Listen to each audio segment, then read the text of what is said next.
Olá, pessoal, tudo bem? Espero que todos vocês estejam bem, que vocês estejam animados aí na escola. Agora, as nossas ATPC vai ser nesse formato, cada um vai assistir no seu momento, dependendo da logística da escola. Então, nós vamos começar a nossa TPC, porque nós temos só 45 minutos, né? E é o mesmo formato de sempre. Sandra, você pode compartilhar? Bom, nossa TPC dos anos iniciais tem nós duas, as responsáveis, né, pela formação continuada de vocês. Pode passar, Sandra, por favor. A pauta de hoje, da nossa formação, ele tem os objetivos, né, que é a leitura para deleite, quem contou, da Dileia Prati, a contextualização da pauta e os objetivos do nosso encontro. Neste encontro, aprofundaremos as ideias, os conteúdos e os conceitos relacionados à sondagem matemática e à sondagem de língua portuguesa. E depois a gente vai disponibilizar no grupo dos professores o link da nossa avaliação. Então, eu trouxe para vocês hoje uma história da Dileia. Quem é Dileia Prati? Alguém conhece? E quem contou? Alguém conhece essa história? Então, a Dileia Prati é jornalista, escritora, ela é diretora de cinema, TV. Ela sempre gostou de escrever e desenhar. Desde muito pequena, as imagens a seduziam. E as palavras fascinavam. É até mesmo um poema, né? E hoje, o que eu escolhi para vocês é uma historinha chamada A Serpente e o Elefante. Havia um elefante grande, mas ainda criança, que morava numa selva ao sul da ilha. Havia uma serpente, também criança, que vivia escondida, sozinha no buraco de uma de muitas árvores da selva. Um dia, cansada da sua solidão, a serpente saiu do buraco e propôs ao elefante: vamos brincar de solução? Vamos! O elefante não sabia como isso seria possível, mas, como era alegre e brincalhão, topou. A serpente entrou no buraco e começou a contar. 1, 2, 3, 4, 5, 6, 7, 8, 9, 10. Já! E então saiu do buraco e encontrou o elefante parado na sua frente. Ué, você não se escondeu? Sim, respondeu o elefante. Fechei os olhos, meditei profundamente e logo me senti em outro lugar, bem distante. Enquanto isso, eu ouvia você contar até dessas. Mas assim não vale, disse a serpente. Vamos brincar de outra coisa? Então o elefante, já riscando o chão da terra com a tromba, propôs: que tal pular a galinha?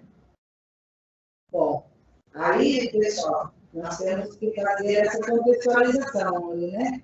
Pensar no outro, como o outro se sente, dá para trabalhar a empatia, dá para contextualizar essa leitura que a nossa aula que a gente preparou, por conta que a serpente não pensou que o elefante não pudesse dar um buraco. E também o elefante fez ele pensar como ele se sentiria se ele não conseguisse pular para ninguém. Né? Então, aí são ideias, histórias que você pode trabalhar na sala de aula e fazer uma contextualização do que nós sentimos, a empatia e se colocar num lugar do outro. E mais importante, deixa no finalzinho da história. E sabe quem contou?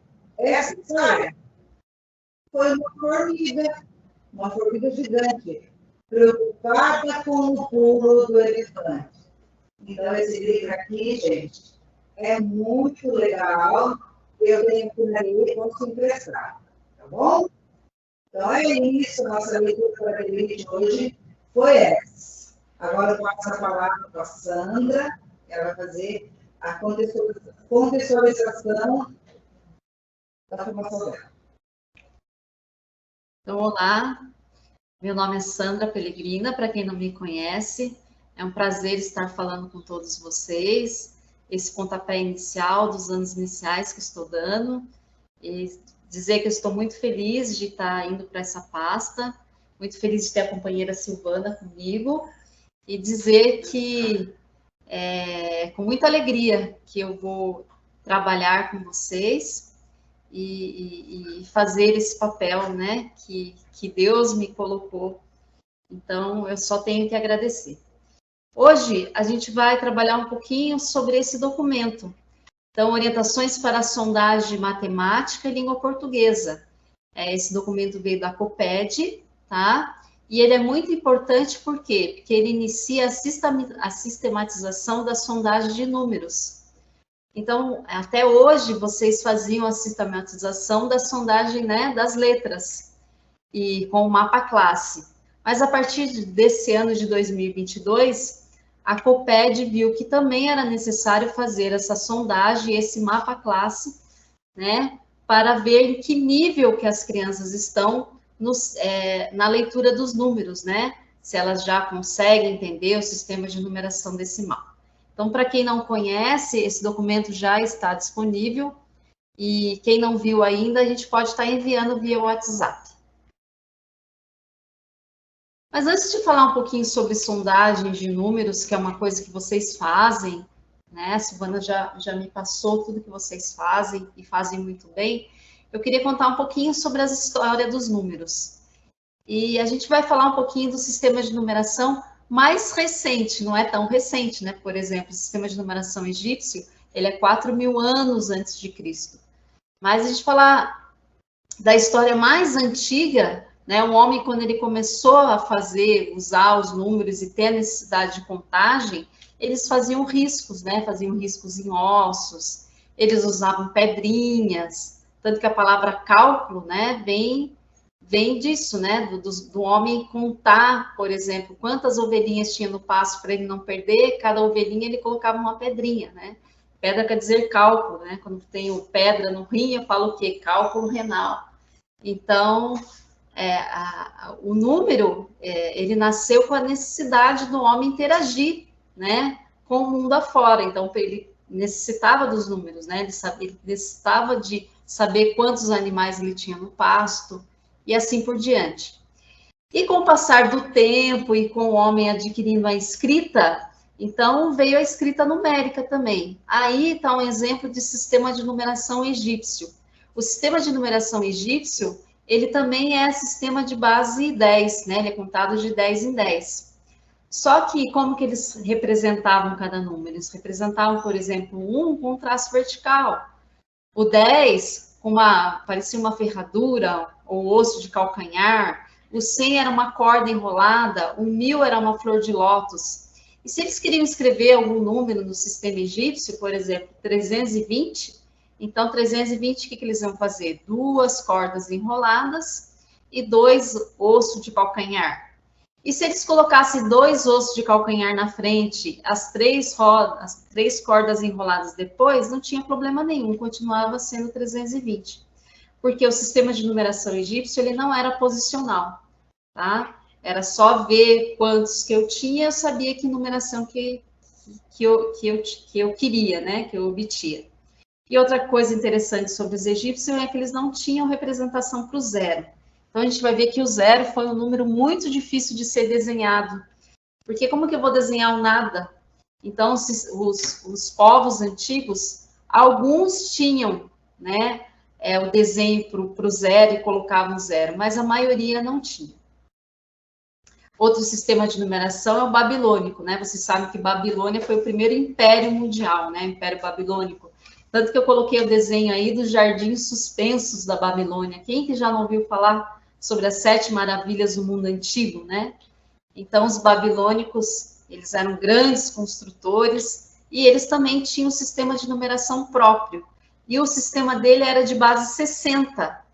E tanto que essa base 60, ela ficou nos dias atuais, né? A gente conta a hora, né, de 60 em 60. Então, a gente tem coisas que herdamos dos babilônicos que a gente usa até hoje em dia. E ele também é muito antigo, ele é de 4.000 anos antes de Cristo. E aí está escrita, né, como que eles escreviam números, tá vendo? O 1 parecia um triângulozinho voltado para baixo, quando voltava, era o 10, eles viravam, tá, esse triângulozinho. E assim eles faziam o sistema de numeração babilônico. Outro sistema de numeração interessante era dos maias. E dá para perceber que os maias, eles tinham uma representação para o zero, né? Os maias eram uma conchinha e cada unidade era uma bolinha. E quando chegava no 5, era um risquinho, né? Então, por isso que vocês vão ver aí o 10 eram 2 risquinhos, o 15 era 3 risquinhos, e a base desse sistema era vigesimal, ou seja, de base 20, tá? O mais recente que a gente usa até hoje é o sistema de numeração romana, né? Os romanos também fizeram seu sistema de numeração, e o sistema de numeração romano, que é conhecido, nós usamos até os dias atuais, né? Quando a gente vai falar sobre séculos, quando a gente vai conotar o número de uma rua, a gente usa esse sistema até hoje, né? Ele é usado. E ele é posicional, que nem o nosso sistema de numeração, ele é posicional. Então, dependendo da posição, eu tenho um número diferente. Isso que é interessante. Pode passar. E o nosso sistema, gente, o nosso sistema ele é hindu-arábico, tá? Então, os hindus começaram a escrever dessa forma, tá? Então, 300 anos antes de Cristo, eles já tinham essa escrita, tá? Numérica. Vocês podem perceber como que era um risquinho na horizontal. Olha o 2 como era, né? 2 risquinhos na horizontal. Olha o 3 risquinhos aqui na horizontal. Olha o 4 como que era, né? E os hindus fizeram esse sistema e os árabes, né, passando ali na sua região, perceberam que era um sistema muito bom de ser usado, esse sistema numérico. E eles copiaram e levaram pelo mundo afora, tá? Então, esse sistema, ele demorou centenas de anos para ser desenvolvido, quer dizer que, para a gente usar atualmente, ó, começou em 300 anos antes de Cristo, e em 1400 depois de Cristo, os italianos aperfeiçoaram esse sistema numérico hindu, e esse sistema numérico é utilizado até hoje, né, por todos os povos, universalmente, a gente usa o mesmo sistema numérico, tá? E ele que ficou porque era o mais adequado. E o nosso sistema é de base 10 e ele é posicional também. Tá? Então, só rapidamente para conhecer um pouquinho sobre a escrita numérica. Por que falar sobre isso, Sandra? Porque a gente tem que perceber e mostrar para os alunos que a escrita numérica não foi assim do dia para o outro que ela nasceu, que demorou milhares, centenas de anos para chegar àquilo que a gente tem hoje. E vocês vão ver, e vocês olhem aqui na tela, olha como eles sofreram, né, transformação aos longos dos tempos, né? Olha o 2, como que era, até chegar ao que eu tenho hoje. Olha o 3, como que era, para até chegar ao que eu tenho hoje. O 4, né? O 5, o 6. Então, quer dizer, demorou milhares, centenas de anos para chegar ao que a gente tem hoje. Tá? Então, só uma pincelada para vocês, quem sabe, passar isso para os alunos. Eu sei que no 5º ano é estudada a história dos números, mas é interessante contar um pouquinho para as crianças, mostrar essa foto para eles, né? Eu levava isso para os meus alunos dos 6º anos, eles ficavam encantados, falavam, nossa, professora, como eram um? Nossa, quanto tempo levou para chegar, né? Porque eles acham que já nasceram, já estava tudo pronto, né? E quanto tempo, e quantas pessoas, e quanto, né, estudo teve para chegar até o que a gente tem nos dias atuais. Pode passar. Então, voltando para a nossa documentação que a gente recebeu da COPED, então a documentação ela faz alguns levantamentos. E esses levantamentos são as hipóteses de escrita, de como que as crianças escrevem os números, né? Então, as primeiras ideias dos estudantes a respeito do sistema de numeração decimal e como que é a aquisição desses conhecimentos relacionados à escrita e à compreensão dos números, né? Então, existem várias teorias e vários professores, né, que perceberam que as crianças, elas também fazem as suas hipóteses de escritas também no sistema de numeração decimal. Pode passar? E como que as crianças, elas criam suas hipóteses? Então, as crianças, elas são muito inteligentes, né, espertas. Pode apertar mais um.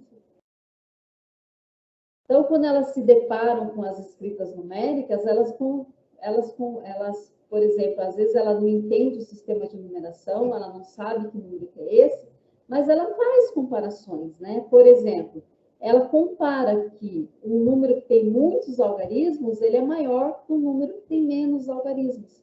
Então, ele faz essa hipótese.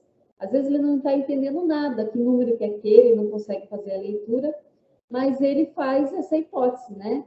Ele faz assim, o critério dele é a quantidade de algarismos. Então, quanto mais algarismo tem esse número, maior ele vai ser. Então, uma hipótese interessante que as crianças fazem, né, sobre o sistema. Outra hipótese que as crianças também fazem é que o primeiro é que manda.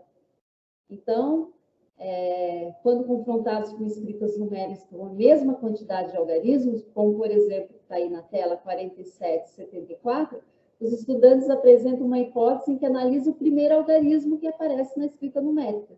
Então, nesse sentido, parte, né, da seguinte premissa, estudante: o primeiro é que manda.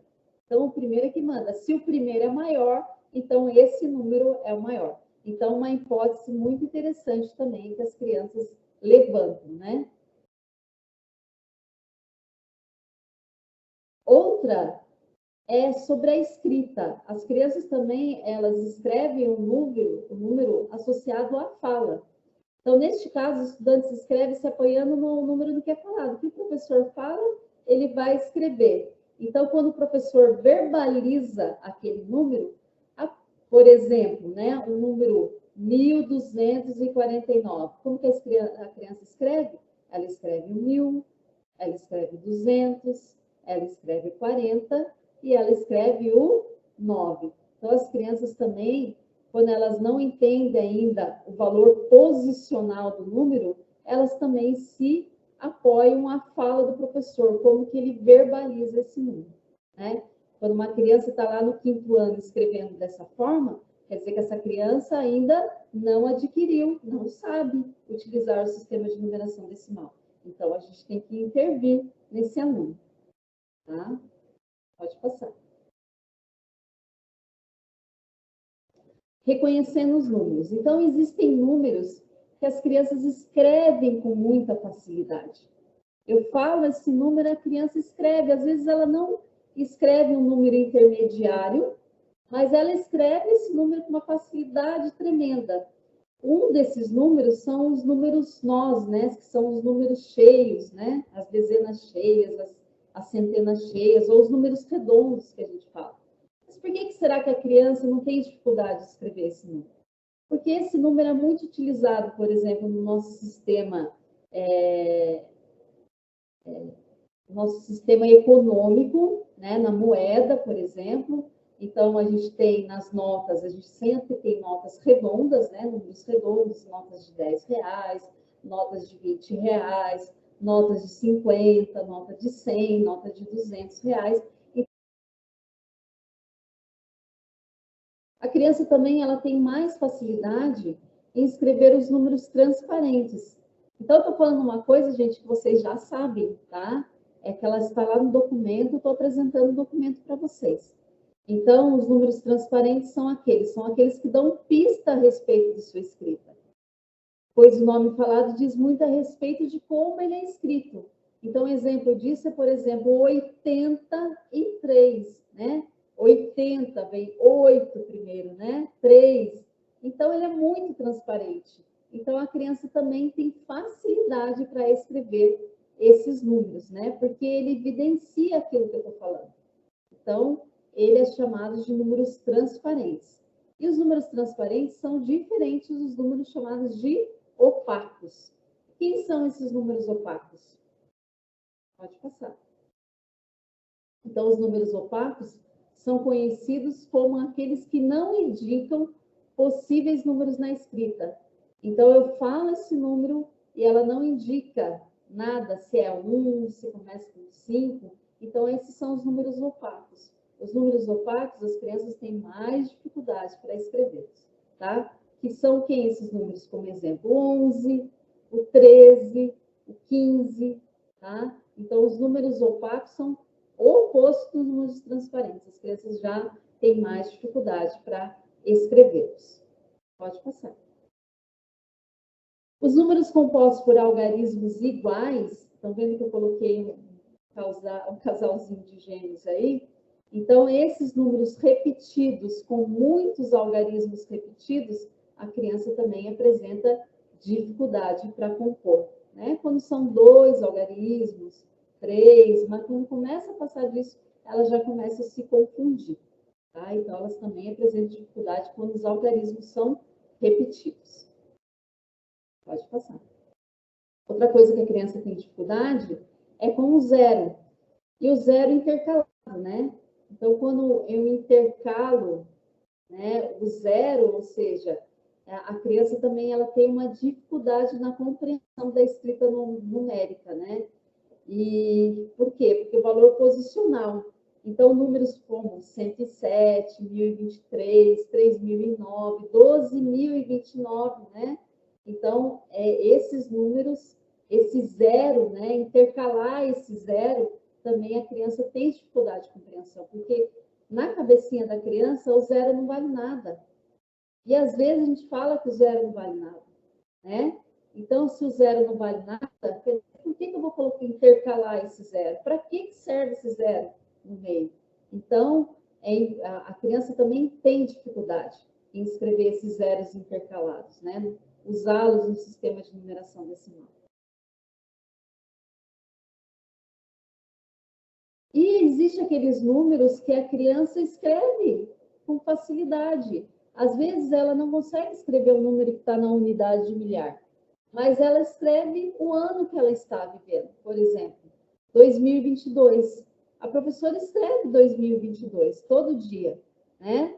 E ela, se eu falar 2022, ela vai lá e escreve, né? Escreve certinho esse número.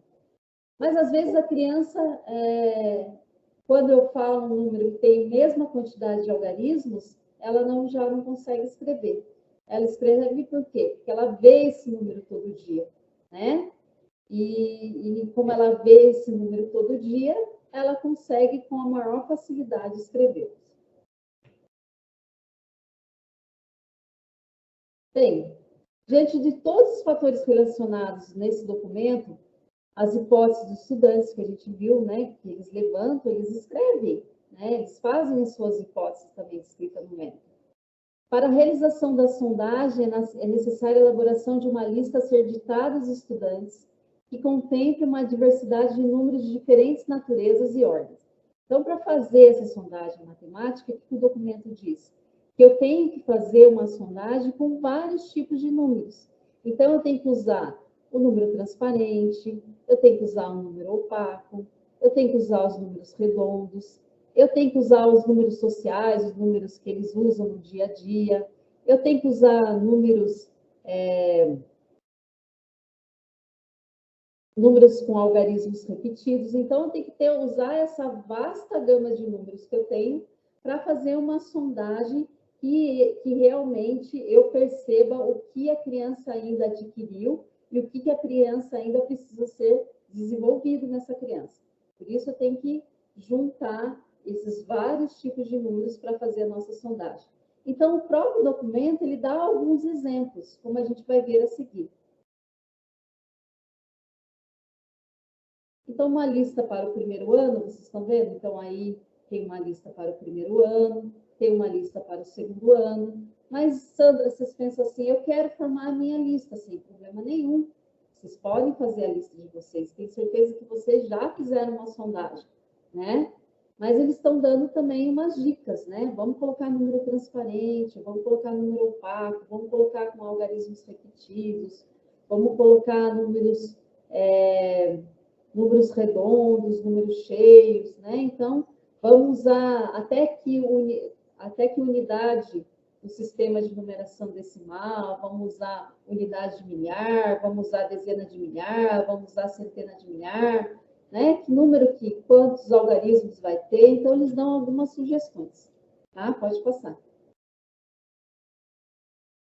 Então, tem aí uma lista para o terceiro ano, uma lista para o quarto ano. Vocês estão vendo que no quarto ano, no terceiro já tem números maiores, tá?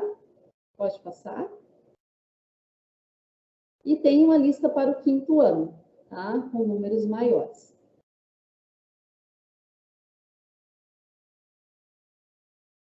Antes da sondagem, antes da gente fazer essa sondagem, é importante conversar com os alunos.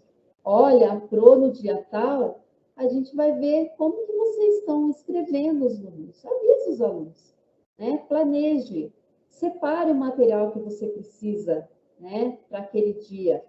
Faça uma orientação aos estudantes em relação ao período da realização, né? Não chegue de sopetão na sala e fala, hoje eu quero ver como que vocês estão escrevendo números. Não, vocês sabem mais do que eu que as crianças precisam ser preparadas, né?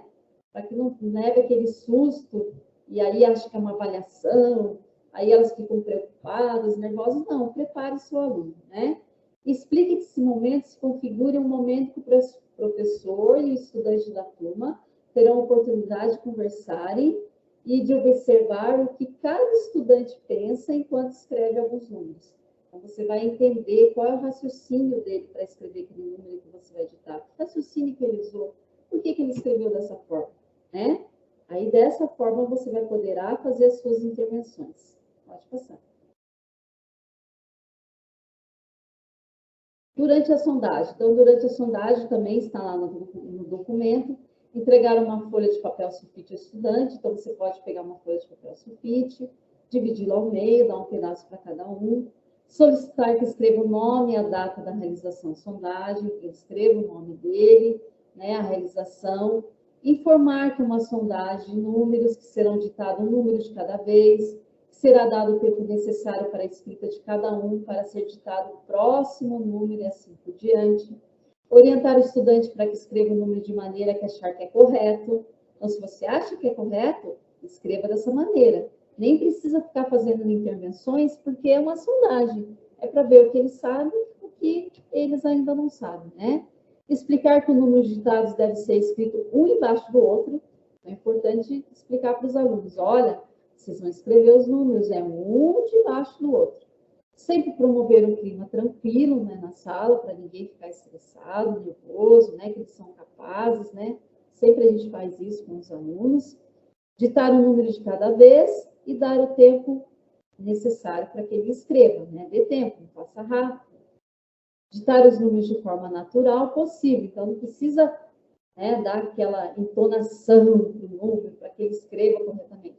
Fale naturalmente os números, até para você ver o que ele sabe e o que ele não sabe. Se você, às vezes, querer, né, dar aquela sua entonação para que ele acerte, né? O intuito não é que ele acerte, o intuito é para que você, professor, saiba o que o seu aluno sabe e o que o seu aluno ainda precisa saber, tá bom? Posso falar uma coisa? A sondagem de matemática, gente, vou dar só uma palhinha aqui, pegando o gancho da Sandra, ela acontece da mesma forma que a sondagem da língua portuguesa. Quando eu falo aí para ditar os números de forma natural, não é para expandir o número. 1.256. Não. É para fazer como a gente faz com as palavras. 1.256. Pode tocar aí que eu já falei. Né? É isso mesmo. É isso que a Silvana falou, né? Então, dá aquela... fala naturalmente. Pode passar? Então, após a sondagem, o que vocês vão fazer? Fazer a análise de cada número escrito pelo estudante, Pode elaborar um portfólio, né, da turma, então, colocando as sondagens, a primeira sondagem, a segunda sondagem, a terceira, a quarta, até para vocês olharem a evolução desse aluno. E o mais interessante é que vocês vão poder inserir os dados do sistema Mapa Classe. Então, quando estiver disponível, né, a gente vai passar as orientações para vocês, como utilizar esse Mapa Classe. A gente acredita que vai ser igual ao de língua portuguesa, né? A gente imagina que vai ser a mesma coisa, mas a gente vai vir dar essas orientações, tá bom? Então, quando o Mapa Classe estiver disponível, vocês vão colocar todos esses dados lá no Mapa Classe. Por enquanto, deixa o portfólio. Fez a sondagem? Guarda. Tem que guardar. Guardar por quê? Para você, quem sabe, ter esse momento de colocar no sistema. E segundo, para você ver a evolução do seu aluno e pensar o que eu vou intervir em cada aluno. Nesse aluno, o que eu posso fazer? O que eu posso trabalhar? Qual atividade que eu vou utilizar? Ok? Planejar atividades de acordo, só contar um pouquinho, com as hipóteses dos estudantes, considerando os agrupamentos dos estudantes e intervenções pontuais. Então, quer dizer, depois que vocês fizeram a sondagem, faz aquele trabalho, né, de agrupamento por níveis, quem está próximo um do outro, para fazer as suas intervenções, certo? Então, aí tem um exemplo também de uma sondagem de matemática com vários alunos. Então, tem a Lana, a Bárbara, a Dione, o Daniel, o Dalino, o Flávio. E aí foram ditados, né, esses números e a gente percebe, né, o que eles estão com dificuldade, o que eles já sabem, né, e ainda muitos, para escrever os números, estão ainda apegados à fala, né, do professor. Os números, unidades, dezenas, eles não têm problema, a maioria já não tem problema, né? Na centena já começa a aparecer problema, tá? Então, aí tem uma sondagem interessante aí para vocês estarem olhando. E se a gente for ver o ano também, 2017, alguns acertaram já escreveram certinho, ainda outros estão, né, se apegando à fala do professor, ainda não entendeu o valor posicional do número, tá? Pode passar? Então, depois que vocês fizerem a sondagem e vocês colocarem lá no Mapa Classe, vai aparecer os níveis.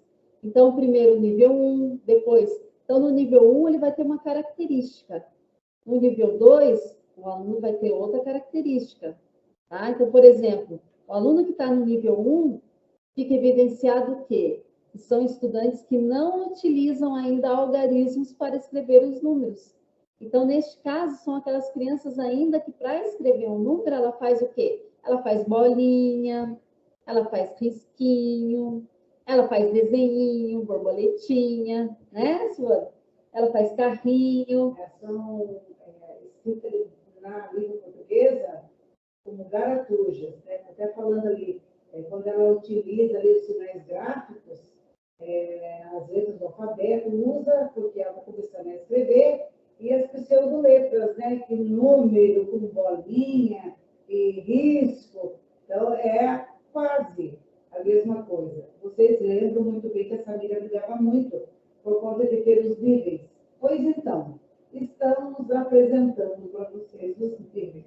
E a Sandra chegou bem na hora boa no mapa da classe em matemática. E foi o que a Silvana falou, né? Que é chamado os pseudos números. Tá? Então, a criança está nesse nível. Então, esse nível vai ter um nome também. A gente vai passar para vocês. Então, cada nível que a criança se encaixar, então aí que vai vir as intervenções. Como que eu faço para a criança avançar? Passar desse nível que está no nível 1 para o nível 2, do nível 2 para o nível 3, tá? Pode passar. Eu não vou ler todos, tá? Porque é muita coisa, o nosso tempo também ele já está terminando. Eu li o nível 5 para vocês, o nível 5, então a criança já compreendeu o sistema de numeração decimal, não tem problema nenhum, essa criança já pode avançar sem problema nenhum, tá bom? Ela é alfabética em matemática, no sistema de numeração decimal. Então, tá aí, gente, ó, as nomenclaturas, tá? Então, o pré-numérico é o nível 1, ó, o pré-silábico agora é pré-numérico, olha que bonitinho, né? O numérico inicial é o nível 2, o numérico falado 1 é o nível 3. Eles não colocaram o numérico falado 2 no documento, mas eu acredito que é numérico falado 2, que é o nível 4. e o numérico posicional, ou seja, a criança já entende o sistema de numeração decimal, não tem problema nenhum, né, em entender as posições dos números. Então, a criança já está no nível 5, ela já vai conseguir aí ir para o 6º ano, uma belezinha, sem problema nenhum na escrita numérica. É claro que tem outras coisas, né, na matemática, não é só a escrita numérica, né? Tem a parte das 4 operações, tem a parte da geometria, tem a parte das frações, dos números decimais, mas se ela já adquiriu o sistema de numeração decimal, já é um ganho, né, se ela entender bem. E a partir daí já vem os números decimais, já vem as frações, né, já vem uma gama, né, de coisas aí na matemática que eu tenho que ensinar para que ela chegue bem aí nos 6º anos. Bom, gente? Então, essa é a minha parte. Eu agradeço muito. Desculpa alguma coisa, eu não sei muito. Estou aprendendo também, tá bom? Estou me alfabetizando também nos anos iniciais, mas não tenho a agradecer. E logo, logo eu e a Silvana vamos estar passando nas escolas para que a gente possa conhecer e se falar pessoalmente. Então, um grande abraço para vocês. Sandra, mesmo, não vou trocar de lugar, gente, porque nós estamos em dois computadores, mas a minha voz é alta, então eu consigo falar e o microfone da Sandra captar a minha voz. Então, nós vamos fazer uma retomada e uma revisitada sobre a sondagem. Também vem dentro desse documento do orientador, lá da COPED, as orientações fundamentais para a realização da avaliação diagnóstica da aquisição do sistema de escrita alfabética, a famigerada sondagem. E vocês já sabem, professores, os que estão aí mais tempo, os que estão chegando agora, nós partimos desse pressuposto nas nossas aulas.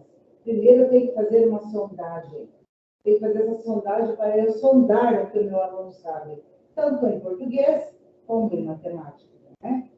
Graças a Deus que agora foi feito esse documento orientador da matemática, que vai nos ajudar muito. Porque antes a gente ficava só com português. Ah, criança pré-silábica. Ah, criança sem valor sonoro. Ah, criança está com valor. Ah, criança silábica alfabética. A criança é alfabética. Agora ela vai ter, além dessas nomenclaturas, né, ela vai ter também as nomenclaturas da matemática. Como eu havia dito há muito tempo, acho que uns 2 anos atrás, ou toda a vida eu falo isso, que é para reforçar mesmo, como que é mesmo as instruções que eu dou para vocês todo ano? Primeiro, faça a sondagem. Então, faça a sondagem, Silvana. Eu faço a sanfoninha, a famosa sanfoninha. Ela não caiu de moda. Ela está lá, os 4 pedacinhos da sanfona, para você colar a sua sondagem, né? Por exemplo, os novatos que estão entrando, porque a gente tem professor novo na rede. Eu, Silvana, dou aula para o 2º aninho e eu fiquei doente. Precisei me afastar, ficar na minha casa e deixei os meus alunos. Entra a Sandra me substituindo e ela vai querer ver a sondagem. Aonde ela vai partir? Aonde ela vai recorrer? Primeiro ela vai para o coordenador, né? Ô, coordenador, o que eu faço? O que eu vou fazer? Como que eles estão? O coordenador vai se dirigir à professora e vai falar assim, olha, a professora Silvana é uma professora bonita. Então, ela fez e deixou tudo certinho. Olha aqui, ó. A primeira sondagem está coladinha aqui. E o nível. E ainda, ela escreve a sondagem e faz a sondagem escrita e a sondagem matemática. Como a gente havia falado e a gente orientou, né, as outras vezes que a gente estava fazendo formação. Então, gente, é só um apanhado geral para lembrá-los que a sondagem ela deve ser feita, guardada. Sim, no meio do caderno não, que vai perder. Então, eu prefiro que seja colada na sanfona e esteja ali a sondagem de português e de matemática, e depois ela vai ser inserida no sistema. Essa sondagem ela é um documento, né? Lá no mapa da classe ele é um documento ainda bem mais elaborado, mas nós temos esse material físico, que podemos pegar e ver Lembrando também que toda criança, seja ela qual for, qual situação ela chegar, ela não desaprende. Eu não posso ser nível 1 em matemática, nível 2 em matemática e virar nível 1 na outra sondagem. Mesma coisa. Eu não posso ser pré-cilado sem valor este bimestre e no bimestre que vem ser pré-cilado. Então, é só para lembrar. Eu tinha mais uns 4 PPs, mas a gente agora tem 45 minutos para falar. E você sabe que eu gosto de falar, a Sandra também vai ficar louca de boa para falar, que ela já é boa mesmo na matemática, gente, e daí vai ser aquela falação deles vão enjoar. Mas eu quero fechar com essa frase aqui do Rubem Alves, que eu gostei muito. Se fosse ensinar a uma criança a beleza da música, não começaria com partituras, notas e voltas? Ouviríamos juntos as melodias mais gostosas e lhe contaria sobre os instrumentos que fazem a música. Aí, encantada com a beleza da música, ela mesma me pediria que lhe ensinasse o mistério daquelas bolinhas pretas, escritas sobre 5 linhas. Porque as bolinhas pretas e as 5 linhas são apenas ferramentas para a produção da beleza musical. A experiência da beleza tem que viver antes. Perfeito, Rubem Alves. Ele é um mestre em falar, né, poeticamente, que tudo tem um porquê, tudo tem a sua forma, tudo tem seu jeito, tudo que a criança traz é um aprendizado, né, tanto na matemática como na língua portuguesa. Então, agora, esse documento de orientação veio mais formatado. Então, é isso, gente. Eu tinha mais coisas para falar para vocês. Até vou passar o PPT aqui para chegar no fim. Né? A gente vai falar sobre os sistemas de escuta, mas vocês já sabem. O número do Mapa Classe 2021, que apresentaram no Consolidado das Escolas da diretoria, sem hipótese, agora ela não vai ter mais essa nomenclatura. Né? Cabe a eu ressaltar vocês, os coordenadores e vocês, professores, que não haverá mais esse campo e ele será substituído por sondagem não realizada. Ok? Voltaremos a falar sobre isso futuramente, se for necessário. Que a sondagem tem um período aí, esse PPT vai para a escola, os coordenadores poderão fazer o desdobramento aí na escola com vocês. E eu estou jogando, eu estou passando um beijo e obrigada pela participação. Tchau, tchau. Tchau. Fazer gosto de Midas. Tchau.